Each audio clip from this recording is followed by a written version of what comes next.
오늘은 에스더 4장 말씀을 나눌 차례입니다. 우리는 에스더 이야기를 통해서 하나님의 숨겨진 얼굴, 에스더 파님에 대한 하나님의 은혜, 숨겨져 있는 것 같지만 일하시는 하나님의 역사에 대해서 나누고 있습니다. 하나님이 침묵하시는 것처럼 보이는 중에도 우리는 에스더 1장에서 세상 권력의 오만함이 만들어낸 정의의 빈자리를, 2장에서는 그 빈자리를 채우기 위해 왕궁에 심겨진 트로이 목마가 되었던 에스더를, 그리고 지난 3장에서는 구원의 절기인 6월절 전야에 내려진 사망조서, 그리고 반전을 예고하는 섭리적인 기다림의 11개월을 살펴보고 있습니다. 그리고 오늘 우리가 마주할 에스더 4장은 이 모든 긴장감, 여태까지 차곡차곡 쌓인 에너지들이 폭발하는 말씀입니다. 개인의 안락함과 민족의 생존이 맞서고 있는 극적인 전환점이 되는 본문입니다. 에스더 3장의 말미에서 도성이 아주 평온한 모습을 그리고 있습니다. 도성 수산과 유다인 멸절조소로 술렁거리고 있는데 도성 안, 왕성, 왕궁, 왕과 하만은 술잔을 기울이고 있는 평온한 모습이 그려져 있습니다. 왕은 무책임한 무관심이라는 영적인 빈곤에, 하만은 증오라는 영적인 빈곤에 빠져 있었기 때문에 바깥의 사람들에게 죽음의 소식을 전하고 그 사람들이 그 소식 때문에 두려워하고 술렁거릴 때도 그 둘은 술잔을 기울이면서 고요하게 평안할 수 있었던 것입니다. 이것은 오늘날 우리 사회가 겪는 모습의 일면을 매우 닮아 있습니다. 하만은 왜 화가 났습니까? 윤성영지 기억나요? 하만이 왜 화가 났는지? 괜찮습니다. 원래 설교 듣는 사람은 다 기억 못하고 하는 사람도 자기가 무슨 설교인지 기억 못할 때가 있습니다. 제가 간단하게 말씀드리자면 자기에게 절하지 않은 사람이 있었던 거예요. 하만이 최고 높은 신하들 중에 최고 높은 사람인데 다 하만이 지나갈 때 다 절하면서 극진한 예를 표하는데 딱 한 명 안 하는 거예요. 모르드게. 그런데 사실 하만은 모르드게가 자기한테 절하는지 안 하는지 몰랐어요. 수많은 사람들이 있고 자기는 그냥 지나가니까 몰랐는데 항상 옆에 있는 사람들이 문제죠. 누군가가 이야기해 주는 겁니다. 저 모르드게라는 사람이 당신에게 절을 하지 않습니다. 그리고 모르드게라는 사람이 유다인이라고 합니다. 유다인 모르드게가 당신에게 절을 하지 않습니다라는 이야기를 한 것이죠. 그리고 모르드게가 절을 하지 않은 이유에 대해서도 조금 이야기를 드렸습니다. 우리는 보통 이것을 우상 숭배를 하지 않으려고 하는 것으로 해석하기도 하지만 성경에서, 구약 성경에서 이방인이라고 할지라도 높은 사람에게 절을 하는, 인사로서 절을 하는 예는 없지 않게 나오고 있습니다. 그렇기 때문에 여기서는 우상 숭배라고 보기보다는 다른 이유가 있는 것 같다라고 말씀을 드렸어요. 그리고 하만이 아각 사람이라고 나오고 있어요. 아각은 아멜렉이죠. 아멜렉과 유다인 사이에 전통적인 굉장히 오래된 원한 관계, 민족적인 감정이 있었던 거예요. 그러니까 모르드게 입장에서는 이 제국의 포로로 끌려온 것도 억울한데 저 아말렉 자손이 최고의 자리에 올랐을 때 내가 저 앞에 절한다는 것을 견딜 수 없었던 것이고, 그리고 하만 입장에서도 다른 사람들이 모르드게라는 사람이 절을 안 하던데요 라고 할 때 누구야 그 건방진 놈이 정도로 반응할 수 있었던 것을 유다 사람 모르드게가 절을 하지 않았다라고 하니까 모르드게 한 사람을 혼내주는 것이 아니라 이번 기회에 유다인들을 모두 다 없애버리자라고 이야기를 하게 되었습니다. 하만은 자신의 지위, 권위, 특권이 존중받지 못할 때 타인을 굴복시켜서 자신의 공허한 자존심과 내면의 빈곤함을 채우려 하는 모습을 아주 전형적으로 반영해주는 캐릭터입니다. 그리고 오늘 말씀에서 왕후 에스더가 다시 등장합니다. 에스더는 지금 어디 있습니까? 에스더는 모르드게 스라에서 자란 삼촌의 스라에서 자란 고아 소녀였다가 지금은 왕후가 되었죠. 궁궐이라는 가장 안전한 환경, 또 가장 풍요로운 환경에 있습니다. 그리고 동시에 이 환경은 바깥 세상의 고통과 완전히 단절된 공간입니다. 왕후라는 특별한 지위를 갖게 되었어요. 특권을 갖게 되었죠. 그런데 그 특권을 갖게 되었기 때문에 오히려 잃어버린 것이 있습니다. 동시대의 사람들, 자기와 함께 살았던 그 사람들이 지금 어떻게 살고 있고 어떤 고통을 겪고 있는지에 대한 감각과 감수성을 잃어버리게 된 겁니다. 그러니 에스더는 민족의 고통을 뒤늦게 간접적으로 전해 듣고 있습니다.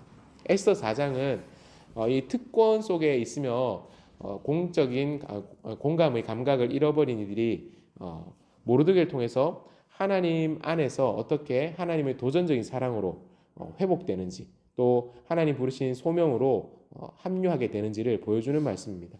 우리가 가지고 있는 지위, 또 우리가 확보한 안전, 또 우리가 세운 보호막이 때로는 우리의 영혼을 오히려 더 궁핍하게 만들 때가 있습니다. 하나님의 은혜로부터 우리를 차단할 때가 있고, 또 하나님의 손길이 닿아야 하는 곳에 대해서 우리의 눈을, 우리의 귀를, 우리의 마음을 가로막기도 하죠. 하나님은 그러한 때에 에스더를 회복시키셨고, 그 말씀을 통해서 우리에게도 도전하고 계십니다. 에스더 4장은 이 두 개의 극단적인 공간이 대비를 이루는 말씀입니다. 첫 번째는 궁궐 바깥에 애통해하는 공간이죠. 모르드게가 무엇을 하고 있습니까? 옷을 찢고 굵은 베옷을 걸치고 재를 뒤집어 쓴 채 대성통곡하고 있다라고 합니다. 이 구약 성경에 나오는 전형적인 애통함의 정서를 표현하는 퍼포먼스입니다. 꼭 이것은 이스라엘 백성들만의 문화는 아니었던 것 같아요. 구약 성경 요나에 보면 니느웨 백성들도 이와 비슷한 행동을 하죠.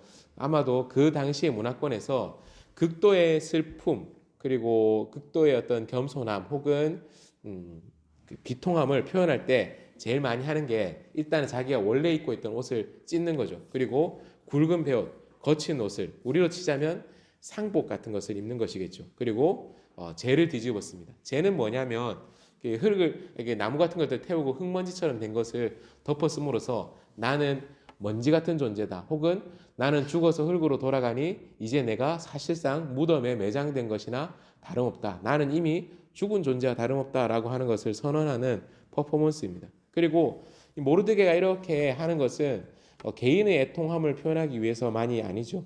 이방의 절대 권력 안에서 자기 민족 전체가 멸절당할 위기에 처해 있는 공동체의 실제적인 절망을 표현하고 있는 것입니다. 왕의 조서가 전달된 지방마다 유다 사람들이 다 금식하고 슬프게 울부짖고 있었습니다. 이 궁궐 밖에 슬픔과 울부짖음이 있었던 것이죠. 그리고 궁궐 안은 어땠습니까? 3장 후반부에 있었던 것처럼 왕과 하만은 술잔을 기울이고 있어요. 그리고 궁궐 안에 살고 있는 우리 말씀의 주인공인 에스더도 그 소식을 제대로 몰랐던 것이죠. 에스더는 그런 조서가 발표됐는지 또 그 조서의 구체적인 내용이 무엇이었는지 몰랐던 것 같아요. 다만 그녀가 들었던 것은 당신의 오빠, 왜냐하면 모르드게는 삼촌인데 오빠처럼, 사촌 오빠인데 삼촌으로 아버지처럼 이렇게 에스더를 키웠죠. 당신의 오빠 혹은 당신의 아버지와 같은 모르드게가 지금 저런 퍼포먼스를 하고 있습니다라고 시녀들을 통해서 전해 들은 것이죠. 첫 반응은 충격을 크게 받고 옷을 보냅니다. 베옷을 벗고 평상복으로 갈아입으라고 권합니다.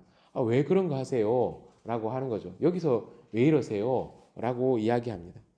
에스더의 이 행동은 언뜻 보면 모르드게의 슬픔을 위로하는 것처럼 보이지만, 다른 한편으로 보자면 일종의 피상적인 동정을 보여줍니다.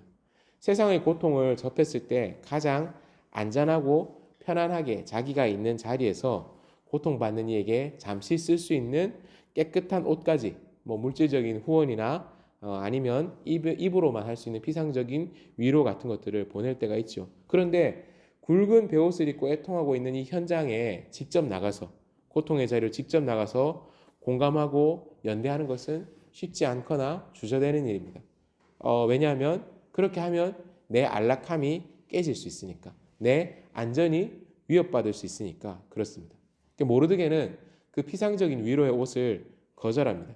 그가 원하는 것은 잠깐의 후원이나 피상적인 위로와 평안이 아니라 근본적인 해결책, 근본적인 구원을 요구했기 때문입니다. 결국 그는 궁궐 문 앞 고통의 현장에서 에스더의 사자로 온 하닥에게 모든 일의 전말을 다 이야기합니다. 하만이 유다 사람들을 없애려고 이런 일들을 하고 있고, 심지어 왕에게 돈을 얼마 입금하기로까지 했었다라는 것을 쭉 이야기하면서 에스더에게 이 말을 꼭 전해달라고 덧붙이죠. 네가 직접 왕 앞에 나가서 온 민족을 살려달라고 탄원해라라고 이야기를 합니다. 궁궐 안에 살고 있는 왕후 에스더는 그 시점 전까지는 바깥의 현실을 직시하지 못하고 있었어요. 그리고 이것은 어쩌면 우리 스스로 울타리를 세우고 우리를 보호하고 있는 모든 사람들이 경험하고 있는 삶인지도 모르겠습니다. 우리가 가지고 있는 무언가 자원이 되었든 아니면 특권이 되었든 보호막이 되었든 심지어 가족의 울타리가 되었든 이 모든 것들이 바깥의 고통에 적극적으로 참여하지 못하고 적극적으로 공감하지 못하게 가로막을 때도 있다는 것이죠. 그리고 마음속에 있는 약간의 양심, 일말의 양심이 작은 후원, 피상적인 동정을 베푸는 것으로 자기 만족을 하게 할 때도 있습니다. 그러나 에스더는 우리에게 다소 부담스럽게 도전합니다. 위기에 처한 이웃과 공동체를 통해서 사용되어야 될 하나님의 도구가 바로 너 하나님의 백성이다. 바로 우리다라고 말하는 것이죠. 그리고 이러한 이야기를 들으면 부담스럽죠. 오늘 제가 이제 불렀던 이제 선곡했던 두 곡의 찬양이 그런 메시지를 담고 있는데 첫 곡은 조금 말랑말랑한 편인데 두 번째 곡은 그 분위기도 곡의 분위기도 굉장히 좀 그 비장하고 가사도 좀 그렇고 심지어 고음도 힘들어서 부르는 사람들의 마음을 그 약간 부르면서 비장하게 만들고 때로는 두렵게 만들기도 하는 노래입니다. 이러한 부르심이 이웃의 고통에 적극적으로 나가서 직시하고 참여해라라고 하는 부르심을 들으면 사람의 마음이 썩 즐겁지 않아요. 즐거우면 그 사람이 이상한 사람이죠. 모르드게의 한곡한 요청을 들은 에스더도 그랬습니다. 그녀의 마음에 두려움이라는 실체가 탁 떠오르게 되는 겁니다. 에스더가 그래서 모르드게에게 이야기를 합니다. 내가 왕에게 나갈 수 없는 이유가 있습니다. 첫 번째는 왕궁의 법이 그렇습니다. 임금님이 부르시지도 않는데 나가면 다 사형으로 다스리게 되어 있습니다. 라고 이야기를 하는 거예요. 물론 예외는 있습니다. 찾아간 사람이 임금이 내미는 홀이라고도 하는데요. 지휘봉이라고 생각하시면 좋겠습니다. 이 금규를 딱 내밀어서 너는 살려줄게라고 하면 사는 거예요. 근데 그걸 내밀지 않으면 옆에서 바로 죽이는 거죠. 이것은 왕을 보호하기 위해서 만들어진 제도이기도 합니다. 생각해 보십시오. 제국의 왕이라고 하면 얼마나 많은 암살 위협에 노출되어 있겠습니까? 우리나라나 아니면 현대 국가들도 대통령이나 요인들을 경호하기 위한 시스템이 굉장히 발달해 있죠. 때때로 그것이 이상하게 작용할 때까지 있을 정도로 경호 시스템이 굉장히 정교하고 강력하게 발달해 있고 또 사실 그것이 정상입니다. 그럼 고대 사회에서도 페르시아 제국에서 페르시아 제국의 지도자에게 원한을 갖고 있는 사람이 오랫동안 자연스럽게 신뢰를 쌓으면서 이제 내가 왕의 신하다라고 주변 사람들 다 아니까 언제든지 왕 앞에 뚜벅뚜벅 나갈 수 있게 됐다라고 하면 왕이 있는데 쓱 가서 내가 이 나라를 위해서 오랫동안 내가 수치를 감수했었지라고 하면서 왕을 암살할 수도 있잖아요. 그러니까 페르시아 왕실의 법은 왕이 부를 때만 왕 곁으로 나갈 수 있는 거예요. 그리고 부르지 않았는데도 왔으면 기본 사형인데 왕이 예외적으로 자비를 베풀어주면 쟤는 살려줘라 라고 하면 살 수 있다라는 거죠. 그리고 두 번째로 개인적으로 에스더가 조금 더 위축돼 있었던 것 같아요. 에스더가 모르드게에게 한 이야기가 이런 겁니다. 왕이 나를 부르지 않으신 지가 벌써 30일이나 되었습니다. 30일 동안 에스더를 부르지 않으면 만날 수 없잖아요. 30일 동안 부르지 않았다고요. 왕은 그 전에 어떤 상태였어요? 왕후 와스디, 기존의 와스디의 미모를 페르시아 사람들에게 자랑해서 자신이 내가 이런 트로피를 얻었다라고 와스디를 트로피 와이프로 사용하려고 했다가 와스디의 저항 때문에 실패하고 자존심이 굉장히 꺾였죠. 그리고는 와스디를 폐위하고 새로운 왕후를 간택하기 위해서 긴 미인대회, 길고 복잡한 미인대회를 벌였고 그때 에스더에게 뿅 하고 반했던 겁니다. 자, 그런데 아마도 에스더는 이때 약간 위기감을 느꼈던 것 같아요. 처음 왕후가 되었을 때는 왕이 하루가 멀다 하고 자기를 계속 이제 불러서 만나고 대화하고 또 사랑하고 그랬던 것 같은데 어느새 왕이 자기를 부르지 않는 거예요. 그러니까 직감적으로 그런 느낌 느꼈겠죠. 이 사람이 나에게 실증이 났구나. 왕이 나에게 실증이 났고 여기서 내가 뭔가 애매하게 왕 앞에서 내 목소리를 내고 내 주장을 내세우려고 하면 와스디 트라우마가 있는 왕을 자극할 수도 있겠다.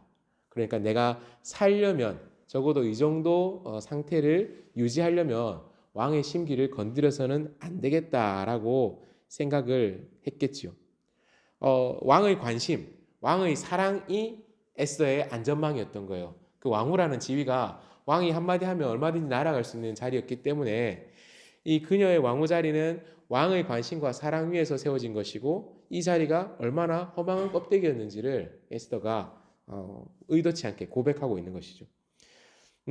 에스더가 가지고 있었던 지위, 왕후라는 자리는 일종의 방패로, 특권으로 굉장히 굳건해 보일 수도 있습니다. 하지만 에스더 스스로 고백하였듯이 그것은 왕의 관심과 사랑이 사라져버리면 얼마든지 허물어질 수 있는 모래성과도 같은 것이었습니다. 오늘날 우리가 스스로를 보호하기 위해서 혹은 자신의 존재를, 가치를 증명하기 위해서 세우는 방어벽이 어떤 것들이 있습니까? 요즘 시대의 가장 강력한 방어벽은 또 방패는 재산이겠죠. 돈이죠. 또 학력, 학위 같은 것들도 될 수 있겠죠. 어떤 직위를 가지고 있느냐도 될 수 있겠죠. 그리고 어떤 사람들은 SNS의 팔로워 숫자, 좋아요 숫자가 얼마나 많은지, SNS의 인기라는 그런 것들을 자신의 궁궐로 여길 때가 있습니다. 이것이 우리를 보호해주거나 아니면 나의 가치를 빛나게 해줄 것이라고 믿는 사람들이 있습니다.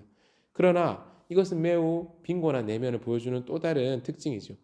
우리의 소명을 위해서 작은 희생조차 감당하지 않으려고 했던 우리 소명을 감당하기 위해 소명을 위해서 감당해야 될 작은 희생조차도 이 방패 밖으로 나오는 것이 싫어서 안 했는데 사실은 이 방패가 모래성 같은 것이라는 것을 생각 못할 때가 있는 것이죠. 모르드게는 그렇게 두려워하는 에스더에게 굉장히 단호하게 이야기합니다. 모르드게 되게 부드러운 사람인 줄 알았는데 아닌 것 같아요. 여기서 보면 인정사정 없이 에스더를 몰아붙입니다. 저는 이 모르드게의 모습을 보면서 제 과거에 죄악된 모습을 회개합니다. 우리 교회 자매님들은 몇 번 들으셨을지 모르겠는데 아내가 옛날에 일했던 직장에서 약간 그 외모 뭐 혹은 나이 이런 것 때문에 좀 부당한 대우를 받고 너무 힘들어서 저에게 위로를 받기 위해서 고통스럽게 이렇게 울면서 힘든 얘기를 할 때 제가 했던 이야기는 버텨라. 1년 하고 그만두면 경력이 안 된다. 3년을 하고 그만둬야 경력이 된다. 화이팅! 이러면서 버텨라 라고 했었던 저의 죄악된 과거가 떠오를 때가 있습니다. 모르드게 근데 더한 사람이에요. 죽어라. 죽으면 죽을 수도 있는 일을 시키고 있는 거죠. 그러면서 모르드게가 뭐라고 얘기하냐면 왕후께서 뭐 성경에는 왕후께서 이렇게 해서 존댓말로 돼 있지만 두 사람의 관계를 생각하면 마음으로는 반말로 한 거죠. 야, 너 지금 궁궐에 있다고 왕후라고 해서 백성들이 동족들이 겪고 있는 이 고난 너만 피할 수 있을 것 같아? 네가 입 다물고 있으면 어떻게 될 것 같아? 유다 사람들은 죽고 너만 산다고? 아니, 하나님은 유다 사람들을 네가 아니라 어떤 방식으로든 구원하실 거야. 대신 이때 아무 말도 하지 않고 가만히 있었던 너 그리고 너의 집안은 끝장날 거야 라고 모르드게가 굉장히 단호하게 이야기합니다. 다만 여기서 왕후와 왕후의 집안, 너의 집안이라고 했을 때 에스더의 가족은 가까운 친척은 지금 모르드게 한 사람밖에 없어요. 그러니까 에스더 너 죽어, 너네 식구들 죽어 이렇게 위협한 게 아니라 너랑 너도 죽고 나도 죽는 거야. 그러니까 우리는 이 사명을 감당하지 않으면 우리는 죽는 거야라고 모르드게가 이야기한 것이죠. 그러면서 모르드게가 이렇게 얘기합니다. 왕후께서 이 자리에 계신 것이 바로 이 날을 위해서, 이 일을 위해서가 아닌지 우리가 어떻게 알겠습니까? 여러분 생각해 보십시오. 모르드게는 원래 자신이 딸처럼 키웠던 하다사, 에스더의 옛 이름 하다사가 왕후로 간택되었을 때 그렇게 이야기하죠. 너 절대 네가 유다인이라는 것을 알리면 안 돼. 조용히 거기에 녹아들고 거기서 네 삶을 이어가야 돼라고 말했던 사람이에요. 그런데 이 절체절명의 상황에서 모르드게는 정말 단호한 모습을 보여주면서 이 단호한 모습이 단순히 성격이 나쁘고 고집이 세서 압박하는 것이 아니라 그가 가지고 있는 굉장히 굳건한 신앙의 고백 속에서 나온다는 것을 보여주고 있어요. 무엇입니까? 그 이야기에는 이런 이야기들이 있습니다. 네가 있는 궁궐이 절대 너를 보호해주지 않는다. 너의 특권, 네가 지금 안전한 보호벽이라고 생각했던 것들은 공동체의 멸망 앞에서 너를 보호해줄 수 있는 것이 결코 되지 않는다. 그리고 자기 자신만을 위해서 사는 삶은 결국은 멸망할 것이다 라는 확신을 모르드게는 가지고 있었어요. 나만을 위해서 사는 삶의 끝이 멸망이다 라는 신념이 있었죠. 그리고 모르드게에게 정말 흔들림 없이 가장 큰 신앙의 고백은 구원은 흔들림 없는 확실히 사실이다라는 것입니다. 유다 사람들을 위해서 에스더가 헌신하지 않아도 하나님은 어떤 방식으로든 구원하실 것이다. 구원은 에스더의 책임과 권한에 달려있지 않고 모르드게에게 달려있지 않고 오직 하나님의 섭리 안에 있다. 그러니까 하나님이 유다 백성들을 구원해 주실 것만은 틀림없다라는 확신이 모르드게에게 있었습니다. 그리고 모르드게에게는 우리는 하나님의 손에 붙들린 도구다라는 신념이 있었죠. 네가 왕후가 된 것이 이때를 위해서가 아닌지 누가 알겠느냐라고 말합니다. 에스더의 존재의 목적을 개인의 안녕에서 공동체의 구원으로 바꾸는 것이죠. 지금 가지고 있는 모든 것, 지금 있는 그 자리가 바로 이때, 이 순간 하나님이 지금 이들에게 보여주시는 절박한 순간을 위해서 미리 주신 것이다 라는 소명의식을 그가 고백하고 있는 것입니다. 하나님의 사랑은 우리의 평안을 우리가 평안하기를 바라고 그 길을 허락하실 때가 있지요. 그런데 거기에 그치지 않고 우리를 세상 속으로 밀어 넣으며 너의 안락함이 이때를 위함이 아닌지 모르겠느냐라고 도전하는 것 또한 하나님의 사랑입니다. 이것은 우리가 우리 주변의 아픔 또 우리 시대의 빈곤함을 돌보지 않을 때 우리 시대가 하나님의 손으로부터 영원히 떨어지거나 회복될 수 없기 때문에 그런 것이 아닙니다. 하나님은 어떤 방식을 통해서든 어떤 사람을 통해서든 당신의 일을 이루어 나가실 것입니다. 다만 남을 돌보지 않고 나를 위해서만 살아가고 나의 울타리 안에서만 살아가는 사람의 멸망 끝은 멸망이며 그리고 그 멸망의 길을 선택하는 대신 우리에게 또 다른 선택지가 있다는 것을 하나님이 알려주시는 것 또한 하나님의 사랑입니다. 하나님의 도구가 되어서 세상을 돌보고 세상을 회복시키는 일의 동역자가 주도적인 등장인물이 될 수 있다라고 하나님 우리에게 기회를 주시는 것이죠. 그리고 이 모르드게의 이러한 도전 앞에서 에스더가 회복된 모습, 새로운 모습을 보여주고 있습니다. 에스더는 복잡한 페르시아의 법, 왕 앞에 부름받지 않고 나가면 죽을 텐데 내가 나가도 되나 마나 하는 생존의 계산을 멈추고 모르드게에게 이야기합니다. 수산성에 살고 있는 우리 동족들, 유다 사람들을 다 한 자리에 모아주십시오. 그리고 나를 위해서 금식하게 하십시오. 금식하게 하라는 건 여기서는 금식만 나왔지만 밥만 굶으라는 것이 아니겠죠. 금식하면서 나를 위해서 아주 절절하게 기도해 달라라고 이야기하는 것입니다. 그리고 나면 여러분이 함께 모여서 기도해 주시면 그 기도의 힘을 내가 믿고 법을 어기고서라도 왕 앞에 나가겠습니다. 만약 왕이 귤을 내밀지 않는다면 죽으면 죽겠습니다. 왕이 나를 죽인다면 그 죽음을 받아들이겠습니다. 라고 하는 것입니다. 이거 죽으면 죽으리라는 운명 앞에 그냥 체념하는 것처럼 보이는 그런 말로 오해될 수도 있습니다. 그러나 사실 이 고백은 나의 생명이 다할지라도 나는 순종하겠다. 내 생명이 끊어질지라도 하나님의 뜻에 따르겠다라는 절대적인 헌신의 고백이지요. 그리고 다른 이들을 위한 사랑이 듬뿍 담겨 있는 그러한 고백입니다. 에스더는 자신의 생존의 두려움, 그것을 다른 이들, 특히 동족들에 대한 공감과 또 그들이 구원이라는 가장 강력한 사랑으로 완전히 채우고 죽으면 죽으리라의 길을 선택하게 됩니다. 그리고 에스더는 왕에게 나가기 전에 유다 사람들의 사흘 밤낮의 금식을 요청했었죠. 밤낮의 금식. 밤낮의 금식이란 건 뭐냐면 이 무슬림들이 이제 라마단 기간에 금식하는 거 아시죠? 라마단 기간에 금식할 때는 해가 떴을 때만 금식을 합니다. 제가 얼마 전에 만난 초등학교 선생님이 다문화 자녀들도 있고 아예 무슬림 학생들도 본인 반에 학생들 몇 명 있다고 하더라고요. 그러면 이 친구들이 라마단 기간이 되면 선생님 나 힘없어 배고파 이러면서 이렇게 엉하게 있다는 거예요. 선생님 나 힘없어 배고파. 그때 그 선생님은 라마단이 뭔지도 몰랐대요. 점심시간이 돼서 급식 지도하려고 밥 먹으러 가자니까 나 지금 밥 먹으면 안 돼. 라마단이야.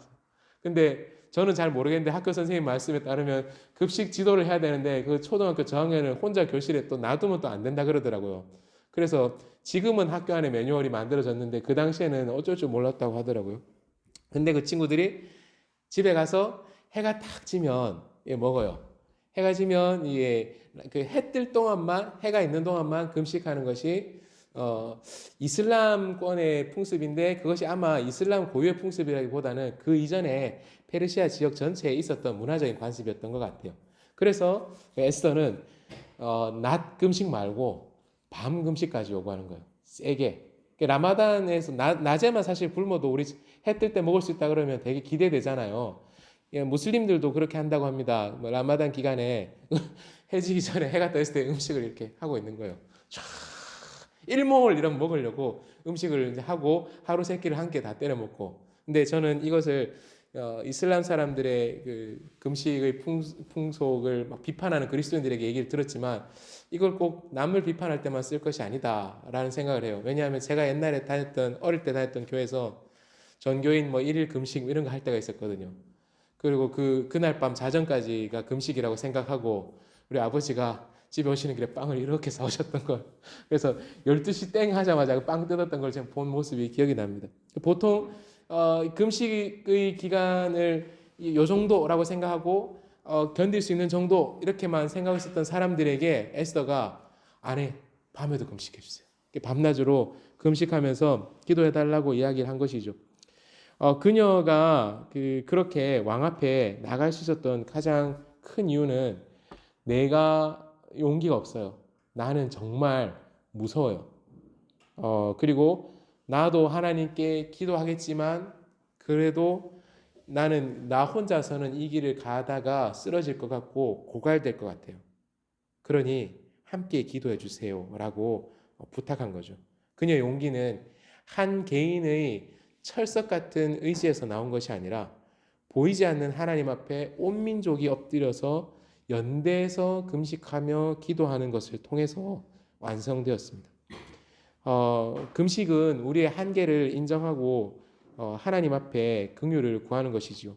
궁궐의 화려함이나 또 베옷의 애통함이 상징하는 그 절망 이런 것들이 아니라 오직 하나님의 사랑과 하나님의 능력이 우리의 영혼을 채우고 우리를 새로운 길을 걸을 수 있게 해주겠다라고 고백하고 있는 것이죠. 에스더는 그렇게 이스라엘 백성들, 유다 백성들의 금식과 기도 속에서 다시 왕 앞에 나가게 됩니다. 사랑하는 여러분, 에스더 4장은 우리 각자가 서 있는 자리가 단순한 생존의 터전이 아니라 하나님이 이 때를 위해서 숨겨두신 소명의 무대라는 것을 생각하는 사람들입니다. 우리는 모두 각자의 궁궐에 서 있습니다. 직장이, 또 가정이, 혹은 경제력이나 건강이 이런 것들이 우리를 보호해주고 또 우리의 존재를 빛나게 하는 안전장치이자 방패이자 궁궐이 되었는지 모르겠습니다. 어쩌면 우리는 그 궁궐 속에서 에스더처럼 세상의 고통을 피상적으로 외면하면서 살고 있는지도 모르겠습니다. 우리의 영혼을 무엇으로 채워야 합니까? 왕궁의 화려함과 안락함이라는 텅 빈 껍데기가 아닌 하나님의 소명으로 우리를 채워야 합니다. 그 소명에 응답하는 것이 우리를 괴롭게 하는 것이거나 혹은 이 소명에 응답하는 삶이 우리를 착취하는 것이 아닙니다. 오히려 이 소명에 응답하지 않는 삶의 결과가 멸망이다라고 모르드게는 이야기하고 있습니다. 자기 자신만을 위해서 살아가는 사람의 끝은 멸망이다라고 이야기합니다. 하나님은 사랑으로 우리를 우리의 궁궐에 들어오셔서 물어보십니다. 너 지금 이런 자리에 있지? 그리고 지금 네가 이런 자리, 이런 소유를 가지게 된 것이 오늘 나와 함께 할 이 일을 위해서라는 거 모르겠니? 라고 물으십니다. 가장 안전하다고 또 가장 소중하다고 여겼던 그 무엇인가가 바로 지금 우리의 이웃과 또 공동체를 살려낼 사랑의 도구라는 것을 기억하고 실천하는 것이 하나님의 소명에 응답하는 것입니다. 그리고 이 길은 혼자 걸어갈 수 없습니다. 에스더는 왕에게 나아가는 위험한 결단을 하기 전에 온 민족의 금식이라는 기도의 무릎을 먼저 구했습니다. 우리의 결단은 혼자 의지로 지탱할 수 없습니다. 결심은 할 수 있어요. 정말 큰 용기를 내서 결심은 할 수 있지만 일순간의 결심을 구체적인 결과물로 만들어내는 것은 혼자 할 수가 없습니다. 우리의 두려움을, 한계를, 결핍을 먼저 인정해야 합니다. 그리고 이 두려움과 한계와 결핍을 공동체의 기도와 사랑의 연대로 채워나가야 합니다. 우리의 한계를 넘어서 역사하시는 하나님의 변치 않는 사랑으로 우리의 텅 빈 마음을, 텅 빈 용기를 채우게 해달라고 하는 것이죠. 에스더가 모르드게에게 전했던 죽으면 죽겠습니다. 죽게 되면 죽겠습니다. 죽으면 죽으리다는 절망과 포기의 선언이 아닙니다. 그것은 내 생명보다 하나님의 뜻과 또 이웃의 구원이 더욱더 가치 있고 충만한 일이다라는 충만한 영혼의 선언입니다. 지금 하나님이 우리의 궁궐에 두신 이후에 우리가 응답해야 할 것입니다. 우리 함께 기도드리겠습니다. 전능하신 하나님 아버지, 에스더의 말씀을 통해 우리의 특권을 이때를 위한 소명으로 다시 해석하게 하여 주신 것 감사드립니다. 우리의 안락함과 이기심으로 고통받는 세상을 외면했었던 피상적인 동정심을 용서하여 주십시오. 궁궐에 오르신 이유가 바로 이 일 때문이다라는 모르드게의 해석 앞에서 우리가 가지고 있는 모든 안전장치를 사랑의 도구로 사용하게 하여 주십시오. 개인의 두려움을 넘어서 우리 공동체가 함께하는 금식과 기도의 사랑의 연대를 통해 죽으면 죽겠습니다라고 고백했었던 에스더의 헌신을 따라가게 하여 주십시오. 저희의 텅 빈 영혼을 주님의 목적과 책임으로 채워주시고 우리 삶의 모든 자리에서 하나님의 구원 역사를 이루는 도구로 우리를 사용하여 주십시오. 예수 그리스도의 이름으로 기도드립니다. 아멘.